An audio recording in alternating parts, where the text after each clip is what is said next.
At least I'm who's best. I'm good. I'm not that good. And of course, we got that recorded. Awesome. Should just tell Jake to delete that right now. Okay.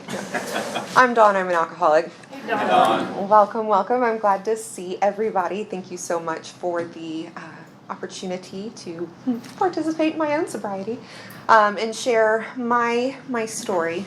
So thank you for taking the time out of your weekend to come do that. Oh, goodness. So what everybody has heard me say, my drinking worked until it didn't. It was fun until it wasn't, and I functioned until I couldn't. I am a second-generation Houstonian, born and raised. I'm not a transplant like most of y'all. I was raised in a beautiful family, a beautiful home, parents who were together, still are together forever, grandparents who did the same, a good Christian home, a wonderful upbringing where, my sister and I went without want. From the outside looking in, everything was perfect. Apparently, now they have therapy for children who have poor impulse control, which apparently is working very well for my nephew. But they did not have that for us many, many moons ago. In hindsight's always 20/20. I look back at some of these behaviors as a kiddo, and it's like, oh wow, red flag.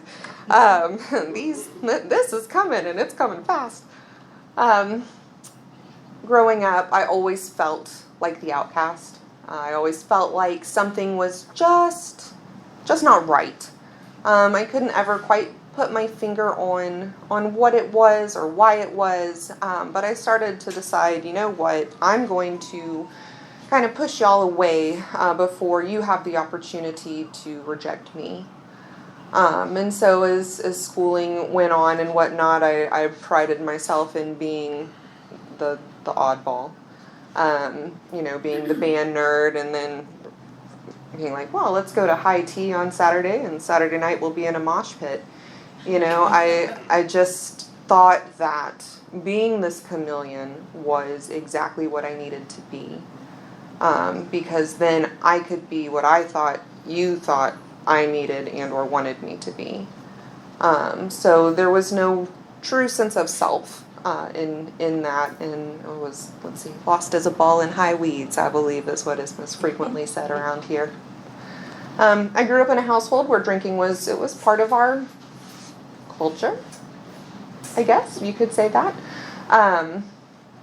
My parents taught my sister and I how to drink prior to university so that we could, get through university without it being an issue. It was what it was. And as college continued on for me, I started to tell myself little stories like, I'm just a lush, I'm just German, I hang out with all the boys, I gotta be one of the men, somebody's drinking buddy. The first time somebody told me, with hands together, Dawn, I think you're an alcoholic. I was 18 years old and I was not believing that at all. I didn't want to believe it. My life would have been over. And then I started polling everybody, all those closest to me. Do you think I'm an alcoholic? No, you just need to, fill in the blank. Control it. How well did we do it? Just wine. No tequila. Ha ha. Little things like that. And I started trying it. And back in the day when Google actually answered questions instead of just giving you other things to look at, I had Googled in the Maple Hall dormitory at the University of North Texas, signs you might have a drinking problem. And the first thing it popped up and told me was, if you have to ask, chances are you probably do. And I was like, well, screw you, Google, you're wrong. I am different, and I will show you that I am different, and this is how. And so, things just continued. I graduated university when I was 21 years old, and it's like, well, obviously alcoholics can't do that. Touche, yes, they can. We are very smart people. And it's like, cool, we'll just start working and things are great. And like I said, my drinking worked until it didn't. And, the daily drinking started when I was in college. And it just continued and started to snowball more and more. When I look back on a lot of the feelings that were going on within me during all of that time, and frankly, they can continue on today, is when I start to get that uneasy, something isn't right, I'm either about to get caught or just not okay, I want to run. I always want to run. That is my answer. That had always been my answer. And the thing is, at some point in time, leaving, I guess, worked. A lot of my character defects, my maladapted ways of handling life worked, or else I would not have continued to do them. But that's the feeling I would get frequently. Run. I want to run. When I'm uncomfortable now, it's like, let me run. And that's kind of one of my red flags of, ooh, you're off the beam. Let's call somebody, go to a meeting, do something, because that's not where I want to be. I don't enjoy that feeling anymore. Back then I might have enjoyed it a wee bit because it gave me the excuses I needed, that I thought I needed to drink. My favorite was, if you've been through what I'd been through, you would drink the way I drink, and there'd be no question about it. I loved playing the victim and the martyr, and I loved getting people to co-sign on it. Unfortunately, my parents are here tonight. That's fortunately. Unfortunately is that I took them on one hell of a merry-go-round, and I put them through hell. My favorite thing to do was to get them to co-sign on a lot of my stuff, and oh my God, they did. I feel so bad. They did, and before we know it, we're all drinking together. So, needless to say, part of my story now is living amends to my entire family. But we digress. Anyways, the feeling of wanting to run. So, as professional life, and there are air quotes on that, started, the drinking was fun. I occasionally woke up a little hungover. Might have started shaking here and there on occasion, but by 9 o'clock or so, it was not an issue. And then I figured out that you kind of have to be responsible and kind of stick around. And I really did not like that. So my idea was, we'll just move. And none of my issues and none of these problems will follow me. So my favorite was, I decided to jump down to another hemisphere and try something different. Because of course, if I could be a lady of leisure where I didn't have to work, I wouldn't have to drink, and then I could just take care of a home and be all these things. I could have my martini glass with my pearls and my Hoover in tow, and all would be well. And that was really the kickstart of my drinking rapidly spiraling out of control. I left, and lo and behold, it followed me. And in a third world country, it's a lot easier to get away with some not so hot behaviors, and then that was definitely a learning experience that ended with, I called it an extended vacation. It was supposed to be indefinite, and it ended after a month. Whoops. So, we come home and try again. We'll do this again. And then it's yeah, I don't like this. I think I want to go to school. So then I started my master's, and then I was yeah, I don't really like this either. I'm just going to stop. And start working again. And then it's ooh, let's get married. This is exactly what I'm supposed to do. At 23 years old, I'm the old maid of my family. I was the oldest to have gotten married. My sister got married younger than myself, my mother, and then, of course, my grandparents being children of that generation. So I was all right, let's do this. So I found another hostage to take. And we enabled each other in our also not so healthy behaviors of drinking. And we got married. It was, from the outside looking in, again, it was perfect. We were a very handsome couple, very successful. Things were awesome. And then we decided we need to move to another country before our world is ruined by children. And that is a direct quote. So we decided to hop down to the Caribbean. He was an accountant, so of course, Big Four firm, CPA, whew. Cayman Islands it is. Learned the very hard way. You don't want to go where you vacation, and you really don't want to go when you're not going on daddy's credit card. Things, of course, rapidly started spiraling out of control there, too. I found myself crawling into a bottle earlier and earlier each day and staying there longer and longer. I found myself starting to maintain throughout the day, and then when he came home from work, it was off to the races. I love the Cayman Islands. They're beautiful. It's my home away from home. Beautiful memories growing up. We went there every summer. It just, I love it. And so to look at the beauty of it now and know that when I lived there, I stayed in an apartment, and we lived on the water. We were on an iron shore. And I always was like, oh, if I live by the water, I'll go swim every day. No. We have a pool. I will swim every day. Also a no. I'm going to enjoy all of this. No. I stayed in a very small galley apartment and just drank and drank and drank and kept drinking. And I know this will be very, very shocking to everybody, but that did not work out either. So we came home, and things just kept getting more and more fun. By the end of that year, I had my first intervention. My husband is what I refer to him as now. Apparently it makes me feel not quite so jaded. The husband, and a dear, dear friend of mine who's no longer with us, met me at the apartment back in Houston, and he brought this huge bottle of Grey Goose and a bottle of champagne because bubbles make everything better. And he was like, been talking to your parents. Of course you have. And he's like, you have a problem. I'm like, no, I don't. He's like, you need to dry out. No, I don't. And he's like, if we're going to stay married, this is what you have to do. And I said, okay, maybe. And he's like, your mom and I have been touring all these places. Tomorrow morning or tomorrow afternoon at 2 o'clock, 3 o'clock, you're going to the park, and this is all good. Well, since I, being him, went to rehab as a teenager, he's like, we're going to go out big. If I knew I was never going to drink again, we're going to drink all the good stuff tonight. And so, of course, all three of us stayed up and continued to drink this way, and I'm the one that went to rehab to detox.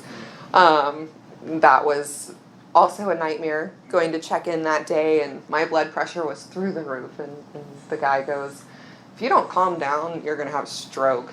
And I was like, this is not my choice anymore. This is an at-will place. I'm not here at will. I want to go home. And my dad's like, your husband said you can't come home. And I was like, well, I'm not going to stay here, so what are we going to do about this? He brings me home, and I checked in the next day. We made a deal. That was December 4th of 2013.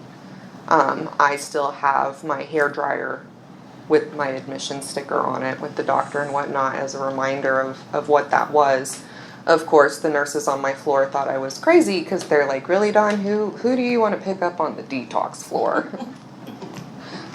I don't know. I just thought that if I looked okay, I'd be okay. If all of this was fine, then everything within me was fine. 2013 is when my journey truly started of the in and out, in and out, in and out. I want to stop, I can't stay stopped. I want to stop, I can't stay stopped. Well, actually, I don't want to stop. This time is different because, and that was one of my favorites. I medically detoxed a couple of times. I went to a few of those other places that the book talks about, that we go through all of our different things of, here's all the methods we have tried. Part of me was like, I want anything else to be wrong with me in the world than to be an alcoholic. I cannot imagine my life without alcohol. People even to this day, and I'll say it, they're like, why would you want to drink like a normal person? I'm like, so I could drink every day, but apparently that's not what normal people do. I see some and they're like, yeah, we drink like once a quarter, and I was like, why? That makes no sense to me. Leave a drink at a restaurant like half drunk, and I'm like, oh, no. This is also not okay. In my mind it was, God, tell me it's something emotional. I can therapy this out of me. Tell me something it's religious. I can church this out of me. Health. Ooh, I know. We'll become a bodybuilder. And that lasted for like a day. Everything. Let's do yoga. Let's do meditation. Let's. And no. In case it wasn't obvious, the husband and I did get divorced. He is happily married, and thanks to the beauty of this program, I can sit here and truly mean that I wish him all the happiness that this life has to offer, and that he can finally find his peace, because he struggled too, and I never thought I'd be able to say that. I never thought the day that we got married would ever be just a day. The pain was this, it's coming, and then it's here, and then the self-pity, and all the things that I like to do. I get delusional in these stories that I tell myself, and it's that spiral. My mind just kind of spirals with it. And eventually, a couple years into sobriety, was like, huh, I missed that, you know? It really has become just a day, and I didn't think that would ever happen. Speaking of a day, I forgot to say I've had the gift of sobriety since April 1st of 2016, and for that I am eternally grateful. I also find it quite fitting and apropos that my sobriety date is April Fool's Day. My pride will let you know that for the first year of my sobriety, I lied about it. I told everybody my sobriety date was April 2nd, because I'll be damned if April Fool's Day is going to be my sobriety birthday. Plus, I had made the deal with myself, if I could actually make it until April 2nd of 2017, then I would have made it 1 year and 1 day. And if I could do that, the deal I had made with myself was, well, then I can drink again. Because I did it for over a year. But then I could be like, I proved everybody wrong. I did it over 1 year. Thankfully, that was not the case. I haven't had a drink since the day prior to April 1st of 2016. But I was still really drunk, so April 1st is the day.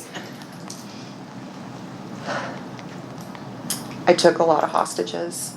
I hurt a lot of people, and I didn't realize what I was doing. I was that person that didn't think that I was causing any harm, that I was just harming myself. I was an isolator. I got a cat, because it's like, well, you're not really drinking alone if you have a cat. I played all sorts of fun games with myself. So if you're one of those where it's like nobody thinks of, I'll see you that and I'll raise you. No, but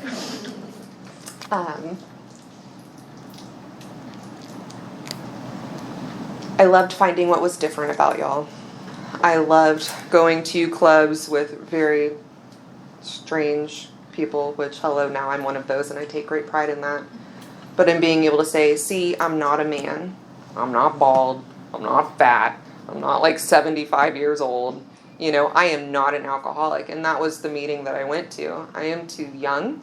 I am too pretty. I am too smart. And again, my God has a sense of humor. I'm not really sure exactly how it happened. I did not have that burning bush moment.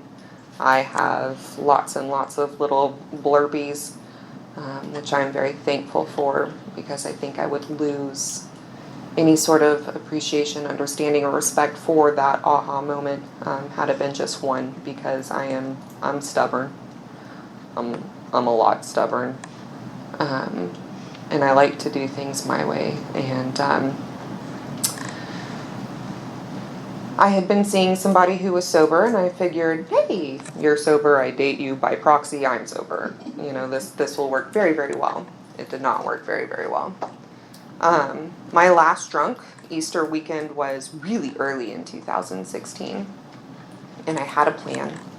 My plan was, I can go get a bottle of wine it was a Sunday. Damn it, no. I can go get a bottle of wine on Sunday, sip on that for a couple of days, because I don't have to be back in spring until Wednesday, so I can have my bottle, give myself like a day to chill out, go up on Wednesday, spend a few days, come home, wash, rinse, repeat. And that was my plan, and I meant it. I had already made a decision at some point days prior. That restless, irritable, and discontented feeling had been bubbling up within me, and it is cunning, baffling, and powerful, because I was not aware until I got that knot in my stomach to run. And I did. And I ran right into a bottle. My last drunk was a little less than 72 hours. In that time, I managed to consume like 4 liters of vodka, 7 bottles of wine, and apparently I went out and bought malt liquor at some point in time. Who knew? But I did. And I called the person I had been dating, and I said, oh my goodness, I'm going through withdrawals, and I'm too drunk to drive. I had passed out multiple times on the floor. I was covered in bruises. Please come get me. Pick me up, with a split to try to start tearing down, and I just didn't understand how that had happened.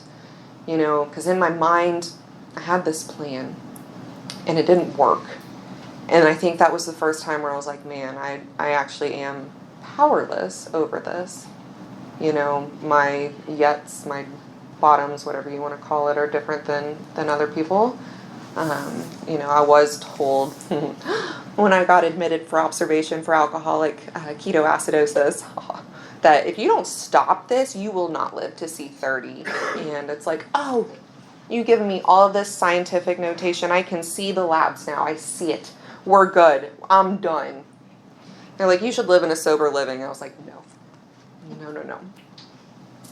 I didn't do sororities in college. I'm sure as hell not doing a sober living with a bunch of women who were really angry and trying to stop doing what I'm trying to. No, just no. Not realizing that I was in fact that woman projecting all of my anger on others.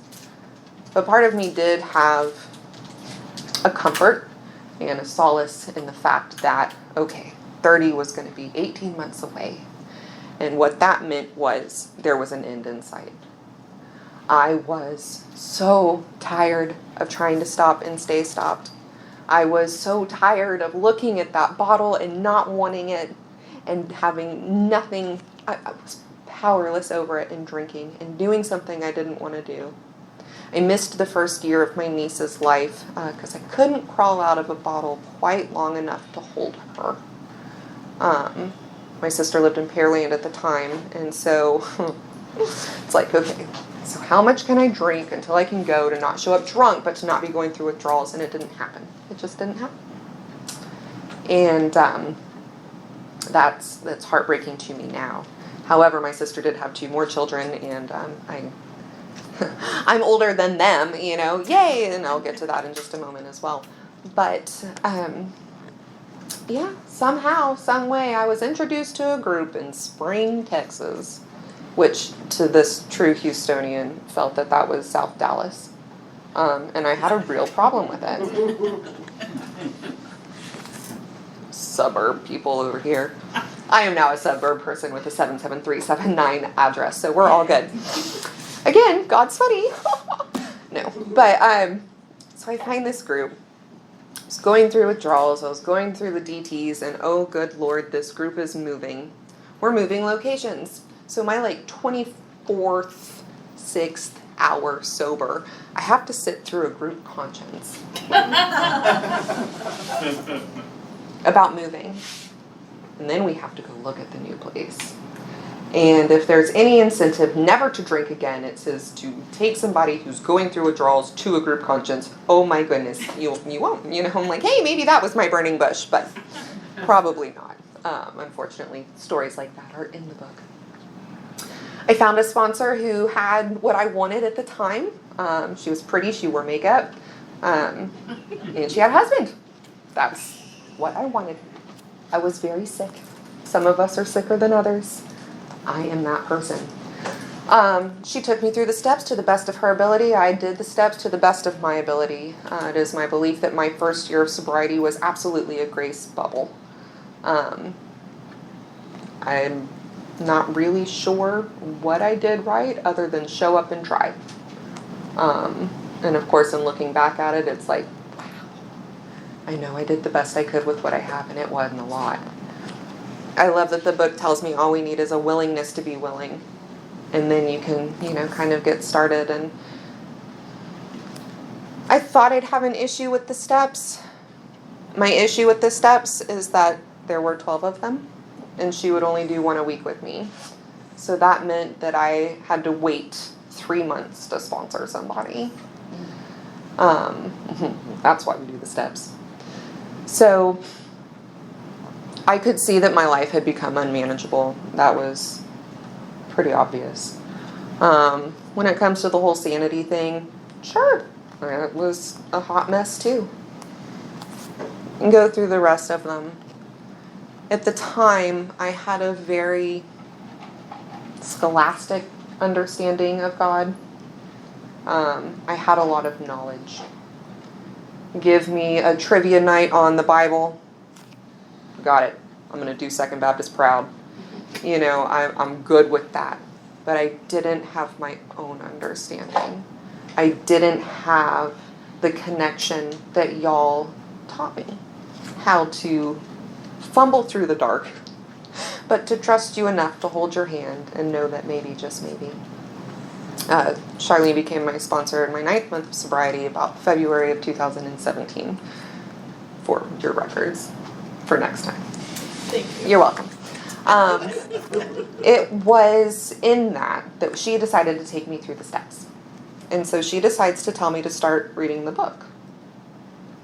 I was the alcoholic that said, yes, I've read the big book, and I had not made it past like page 4.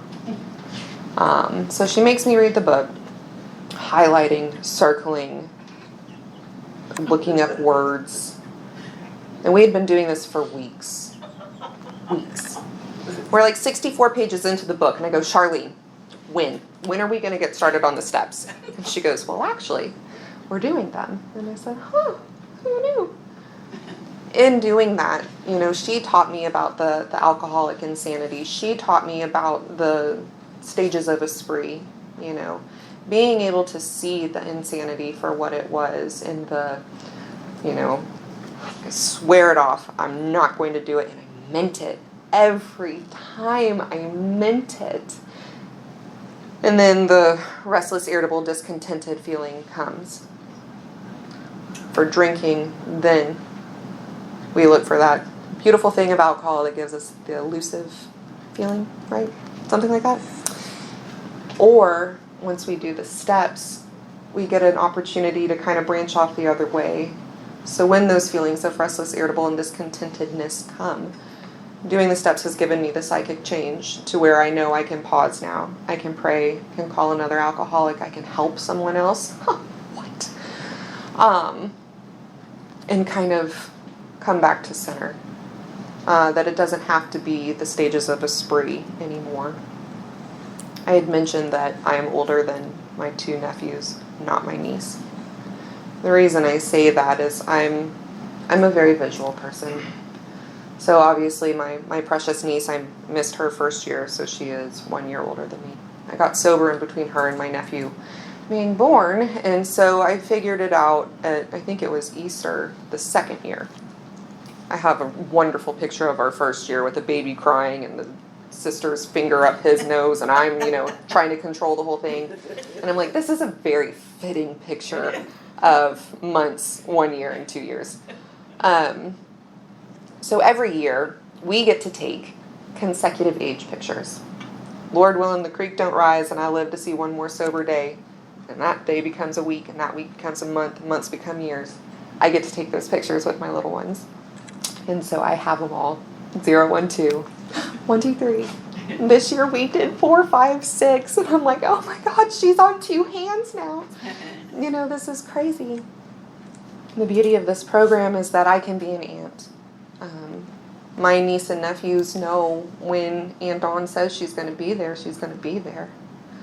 I worked a Saturday shift not too terribly long ago, and my sister had asked that I come help with the elementary school chickens for my niece, which backstory, my original bachelor's of science is in poultry science, thank you very much. So here's your 2nd generation Houstonian big city girl with the poultry science. Anyways, and so it was everything all day. I was like, here's my hard no, because I worked all that night too, was I have to show up for them. My sister has asked me to help, which does not happen. And I'm showing up. I was like, I will not take calls. I will not do anything from like 5 to 7. And I got to show up, and I got to take pictures, and I got to have just so much fun. And it totally kicked my butt, and I think I slept for a couple days after that. But I had the opportunity to do that. What I'm so thankful for is that this program has taught me that being able to wake up today sober, I have an opportunity to do things. I always liked to wake up thinking I was entitled. You owe me this. You need to do this for me. I'm going to have all the grand everything that this world has to offer, and I'm not going to work for it. And now it's like I get to wake up and I get to go do things that I'm not allowed to talk at the dinner table because they're kind of gross. Again, we'll get to that in a second. But I didn't know life could be that way. I didn't know that Any day above ground was a blessing. I didn't know that I would be okay just kind of being in the gray. You know, my pendulum swings from very, very extreme ends, the black and white. It's either black or it's white. Y'all taught me that actually it can be gray. And the gray's okay. You know, y'all have taught me how to kind of bring my pendulum in to where it will still swing. I mean, I still have my moments, I'm human. But it might not have to swing to quite the wow.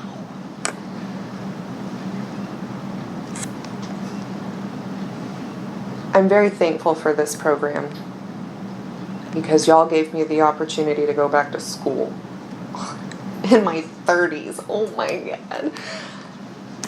I swear I'd never be another student after graduating at 21. Didn't want to, didn't like school, anything like that. And here I am in my 30s going back to an immersion nursing program. Monday to Friday, 9 to 5 for a year.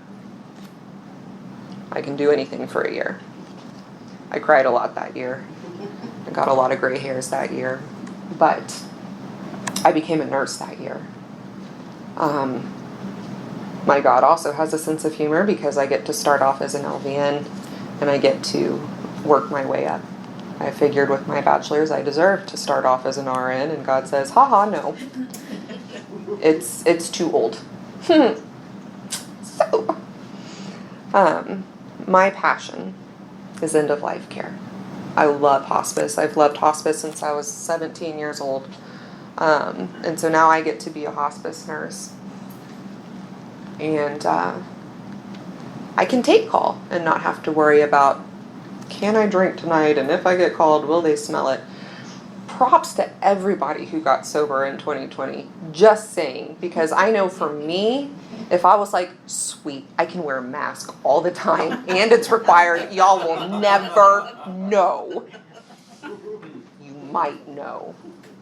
But you know, if I truly look at the last couple of years of my drinking career, I did not take pictures. I did not take pictures because I could no longer look at myself in the mirror and I couldn't stand what I saw looking back at me in photos. There's a couple of them and Sans being really round. I was just dead behind the eyes. It was just that glazed over glass look, you know, like how is this living? When I started the steps, and I got to do my amends the first time, it was still very much so the idea of, I really didn't hurt anybody, you know, with my drinking. The alcohol did not, you know, I might have said some things I regretted. You know, I might have gotten a divorce, but didn't really cause harm. Of course, you start off with the amends that are easiest, your family. At least they were for me, because I'm like, I know they love me. Like, this is going to be just fine. And it was beautiful. My sister and I cried together. We talked about everything. And we're still learning how to be sisters, how to grow that relationship. And there are days where I sit here and I'll get tearful because it's not what I think it, quote unquote, should be. But it's exactly where it needs to be today. And being sober and being able to show up, I get to build that. And I have the chance to see now that, you know, I'm the one that caused that harm for so many years. It's just going to take a minute. And that's okay. I love her, she loves me, and we're just growing together along with her children. Because again, being in between currently a 6 and a 4-year-old is when I was then taught by my sister, Lizzie was doing something. And they go, Lizzie, you know, don't. This doesn't need to continue. You can continue to do that, but there will be a consequence. That choice is yours. And I was maybe 2 years sober when I learned that, and I damn near fell out of my chair, where I was like, oh my goodness, choices have consequences. It's not that I'm being punished. It's not, you know, that I just got caught or whatever, and you know, this disciplinary action. It's not. It's a consequence. And if I think about it, in all of my niece and nephew's little lives, I've never heard my sister say punishment. I mean, that was the newest thing since sliced bread when she taught me that. And I was like, huh, I still carry that around with me in my pocket like it's original. But it is to me. I'm growing up in between the two of them. And those visuals every year are exactly what I need to be like, that is exactly where I am. You know, we can follow directions now where all of us can hold up our age and smile at the camera. I'm pretty sure this year was the first year we all did that. However, it was when I made amends to my mother. You do your ditty. Open it up at the end. Is there anything you'd like to share? You know, blah, blah, blah. And my mom looks at me and she kind of sighs. And she lets me know that, I mean, the usual, we love you, we're glad you're sober, you know, we hope it sticks this time. But again, I had tried for so many years. What makes this time different, you know? I don't know. But it did. And my mom let me know that it was okay because she and my father had come to the place of acceptance where the only place I might find my peace was 6 feet under. And that really took me aback because I did not realize that my parents were ready, not necessarily willing, but to bury me because that is the path I was going down and maybe that is where I'd find my peace. That hit a very different chord with me. That was the first time where I was like, okay, well, I came in not knowing the difference between a truth and a lie, because my convoluted vision of everything I was seeing was so distorted I had no idea. Maybe I did and I just didn't want to, I don't know. But I definitely took that to heart. Here's what the beauty of this program does. There was one woman in particular that I put through hell the last year of my drinking. And at about 18 months sober, so I got the chance to make amends to her. And again, it's the same as everybody else. Oh, we're just glad you're sober. You know, stay that way. That's all you can do. How can I make it right? Just stay sober. Lo and behold, 6 months later, her sister gets sober. Lo and behold, 3 years later, her sister moves to Houston. Lo and behold, I introduce her to the best club in Houston. She stays dry for a couple months. And then she goes to Bluebonnet. Lo and behold, I get to walk shoulder to shoulder with this woman now, taking her through the steps, being a sister in sobriety. You know, and I look back at my amends to her sister. How do you make it right? How do you make it right? That's how you make it right. You stay sober. I did the next right thing. I listened to what you said. And all of a sudden, 3 years later, here we are. You know, I mentioned being a hospice nurse. I tried to make a lot of amends early on.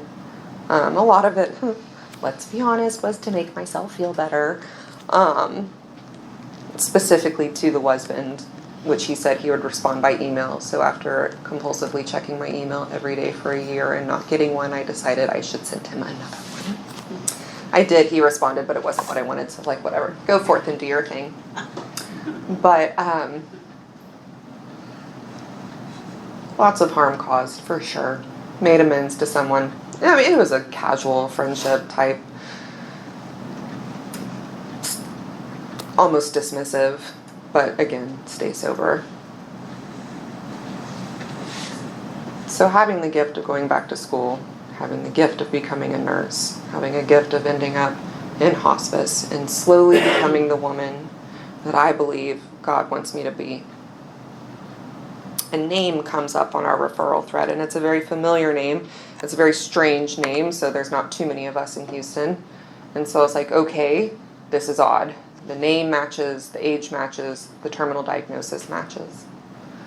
So, lo and behold, I had made amends about 4.5 years earlier to the brother.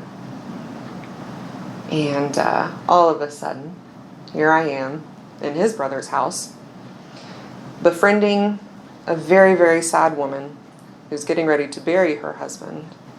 And so all of a sudden, about 4 days later, the brother who I had made amends to walked in, and here's Nurse Dawn taking care of his dying brother. You know, those are the moments where it's like, where's God in all of this? That's where it is. You know, I sit here and I find myself sometimes asking, especially early on, I asked a lot of whys. Why me? Why am I sober? Why did I get this gift, you know? We all know you stick around long enough, they tell us to keep a black outfit in the back of our closet. I've lost a lot of friends because of this disease, related to this disease, due to whatever. And it's heartbreaking. And I finally had to stop asking why. Because apparently it's none of my damn business. What I know is that today I'm sober. And that is what I have. What I know is that my primary purpose is to stay sober and to help another woman to achieve sobriety.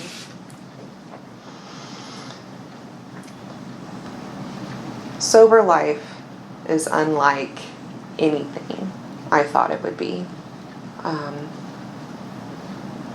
Life gets really lifey, and it's far more painful than I thought it would be. Life gets really lifey, and it's far more enjoyable than I thought it could be.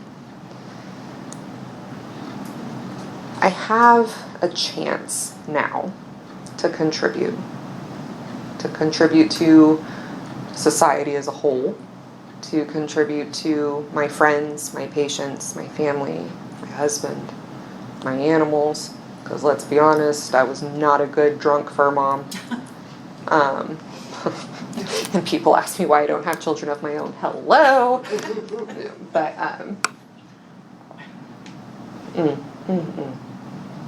there are no words. There are no words to truly describe the little God moments that have really been popping up as of late. You know, my little hospice stories, just from the last year, my new sponsees, just in the last several months. People call me. They call me with questions. I helped somebody with 20-something years sober get his mom on hospice many moons ago, prior to nursing days. And it was so peculiar to me because he goes, "What do you want in return?" He was very apprehensive of this. And I'm like, "What are you talking about? Like, let's just do this." And he's like, "But there's a catch. There's a string. There's a contingency. There's something." And I'm like, "Well, no. Actually, no, there's not. This is not about you." Seriously, totally need to be looking in a mirror when I say all this. This is about your mom, and we need to do what's right for her. And I never thought I would want to do that without the gold stars, without the attaboys. You know, my favorite thing was to do things for others and drive myself into the ground so that I could drink because I did this for everyone, and just play that martyr mentality. And I was good at it. So good. And I help because I want to. And I help because I see it's an opportunity. And I tell my patients all the time, I tell their families, that it is an honor and a privilege to be invited into this part of their journey. This is intimate, this is sacred, this is hauntingly beautiful. And you know who wouldn't have been able to show up for that was Drunk Dawn. I would not have been able to take the late night calls, to show up to pronounce, sure as hell not to show up to Fort Bend and or Montgomery County, where you have to call the sheriffs when somebody passes away regardless of being on hospice or not. That might have ended very, very badly. You know, I sit here and say, "Oh, why? Why didn't I do schooling when my parents would pay for it?" The truth of the matter is, had I become a nurse at 21, Lord only knows what kind of harm I would have caused. Probably would not have a license anymore. And I definitely would not have the appreciation for it that I do now. I take pride in being able to work for and earn things, and to sit here and say and be reminded one day at a time. I like to future trip. I love future tripping. I'm very good at it. I'm very good at catastrophizing. And if you would like to know how the world can go from 0 to imploding in half a second flat, please come see me after the meeting, because I will come up with the perfect scenario for you. Chances are it's going to start because I either said something wrong in my mind or looked at you funny. Or I told my boss something. Like, have a good day. And then all of a sudden my sick mind is like, well, here's what's going to happen. She's going to call the board of nursing. You're going to be up for review. You're going to lose your job and your license because you said, how's your day? My mind will do that, and y'all hold that mirror up to me and you help me see, okay, you're a little crazy right now. This is not truth. One of the best things I ever heard was that I have a disease that wants me dead, but it'll settle for miserable. And man, oh man, do I like to sit in my own misery sometimes. Misery we think is of our own making. I get reminded of that constantly at home. The nice side and the other side of that coin is I get to remind constantly at home too that misery we think is basically of our own making. There are pros and cons to being married to sober people. But I'm very thankful for it, because it is the spiritual reminders and the relationship that I need. Today I start my day meditating, reading, praying. We end our day praying together, which is just nothing I thought I could do. I always knew I should. I always knew I wanted to. But I think on some level there was this unworthiness factor, or that I couldn't, or I was embarrassed. So we start and stop our days every day, for the most part.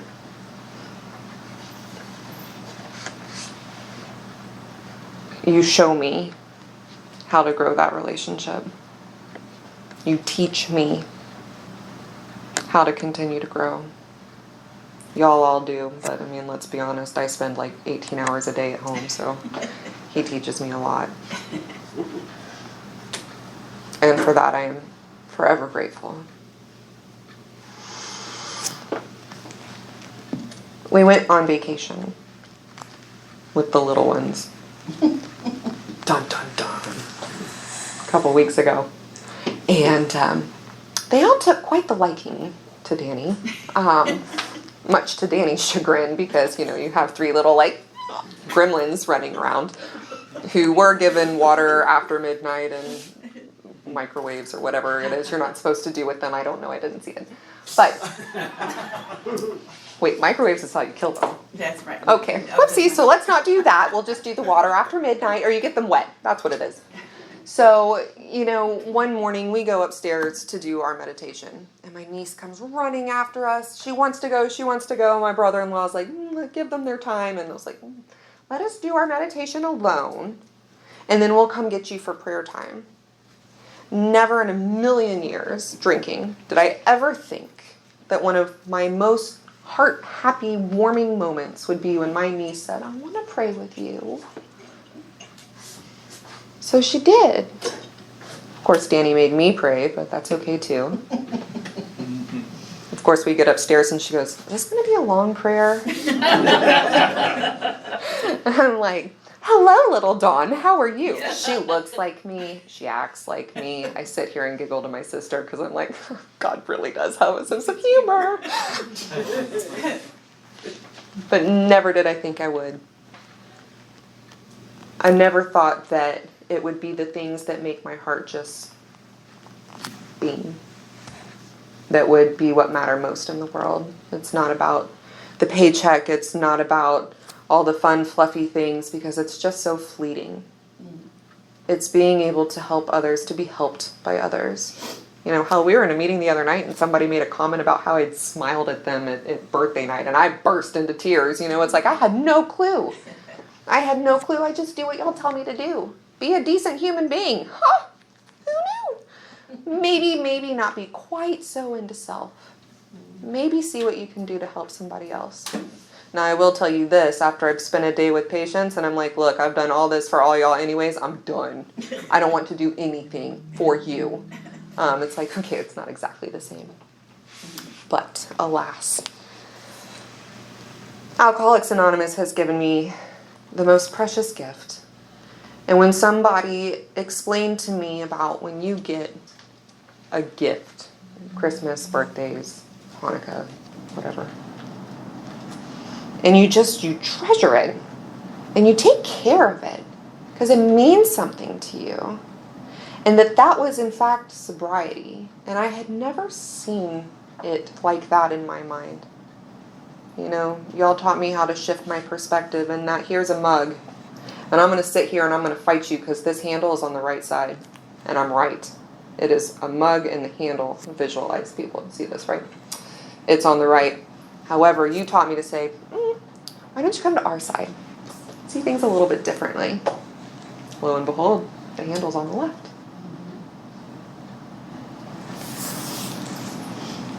I lost my train of thought there for just a second, but I like the mug thing, and I think it's a perfect visualization. C'est la vie. God has the words, I have the mouth, right? But yes, my treasured gift, that's what it is. You take care of it. Go to meetings. You keep it all tidy. Do the steps. You know, all these little things to protect what is truly a gift. What one day I woke up and thought was the absolute end of my life, and I would never, ever, ever be able to live again, because how do you get married without champagne? That was a true concern of mine too. I'm telling all sorts of sickness on myself tonight.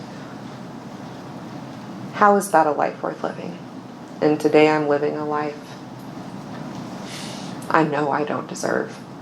If I got what I deserved, I'd be 6 feet under or behind bars. There's no ifs, ands, doubts, questions, buts, however it all goes about that.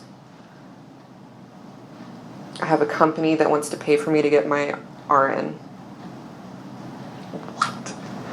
And I'm starting that too. So seriously, like next year, y'all check on this one over here. If he hasn't shown up for like 3 days, make sure I haven't buried him in the yard. I have patients who can call me. I have friends that I had the honor of sitting with when their mother took their last breath. These are the things the program has given me.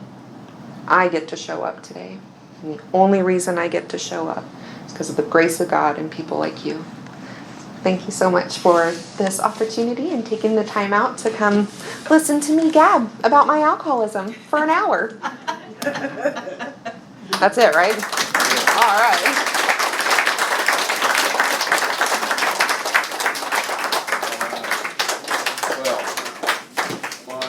Thank you very much. That was great. Thank you. I'm very partial. Nice. Stop this.